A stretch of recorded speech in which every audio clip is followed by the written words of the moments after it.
नमस्कार, easy creations में आप सभी का फिर से एक बार स्वागत है। फ्रेंड्स, आज के इस वीडियो में मैं आपके साथ शेयर करने जा रही हूँ कुछ सिंपल कुर्ती के डिजाइन जिन्हें आप बना सकते हैं स्टाइलिश। कैसे? सिंपल, आप उसमें एक कॉन्ट्रास्ट कलर या फिर हैवी दुपट्टा यूज करें। तो इसी तरह के कुछ डिजाइन हैं, वीडियो को एंड तक जरूर देखिएगा।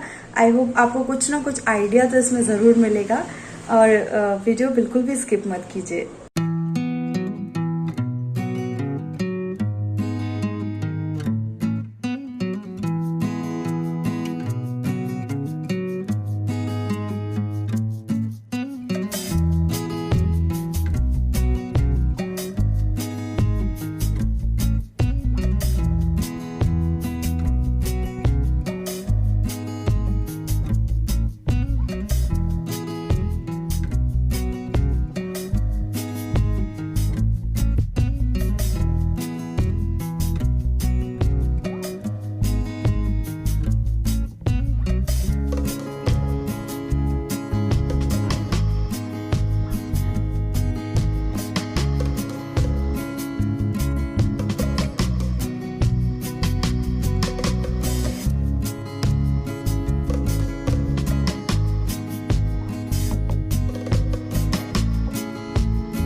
तो फ्रेंड्स, कैसे लगे आज के डिजाइन्स?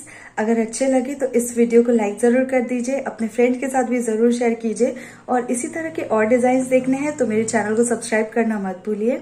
हम फिर मिलेंगे अपनी अगली क्रिएशंस में। वीडियो देखने के लिए बहुत बहुत शुक्रिया।